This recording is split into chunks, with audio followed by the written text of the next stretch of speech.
back. It's now time to talk a little high school football, and I'm joined by former NFL player Lorenzo Booker. Now, week 9 is in the books. That went by fast, right? Too fast. Slow down just a little bit. Well, today we're talking Camarillo taking down Newbury Park last night, 49-17. Camarillo remains undefeated, going 8-0 for the first time since 1976, and they did it without their starting running back Isaiah Otis, who suffered a knee injury during last week's game against Calabasas. Now, it almost seemed like Camarillo didn't skip a beat without him. You're exactly right. And you know, for most teams, that would be the case. They would miss a lot of beats, especially when you're losing your leading rusher, your second leading receiver. I mean, this guy is really important to their offense. But, hey, Aaron Lamb comes in, rushed for 140-plus yards, 2 touchdowns. Remember, Camarillo was decimated by injuries last year, so this is something that they're used to. All of those guys that got hurt last year got a bunch of experience. I don't know if Aaron Lamb was one of them, but he sure looked like it coming in that kind of game against that kind of opponent and giving Camarillo that balance that they're used to and propelling them to another win. And he was really taking some hits last night, and it really seemed to not faze the kid. Yeah, exactly right. It helps having Kobe Stevens in there to help take some of the weight off, some of the heat off. You're exactly right. Well, he wasn't the only one. I'm talking about Otis. He wasn't the only one out in this game. Camarillo also was out 3 different starters on defense, but it seemed like they got through it. You're exactly right. And, you know, and that's really the most important thing right there that you're seeing from the Camarillo Scorpions is an entire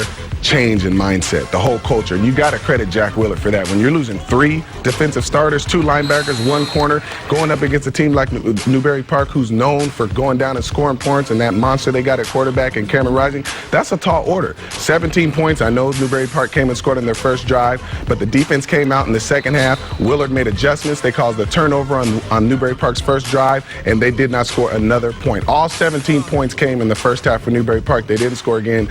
Big ups to Jack Willard in that defense. That's big time. Now, you mentioned the big stud, Mr. Cameron Rising. Now, this kid's a sophomore. Despite the loss, he scored the first touchdown of the night on a 20-yard keeper to put Newbury Park up 7-0. He went on to complete 18 of 35 passes for 153 yards. You know what I've been impressed with is this kid's composure. He's a sophomore. He's awesome. He's going to be one of the best players to come out. I mean, you're dealing with a special player back there, and that's my thing, is that we need to get him some help over there in terms of running the ball. Listen, Cameron Rising is a special player.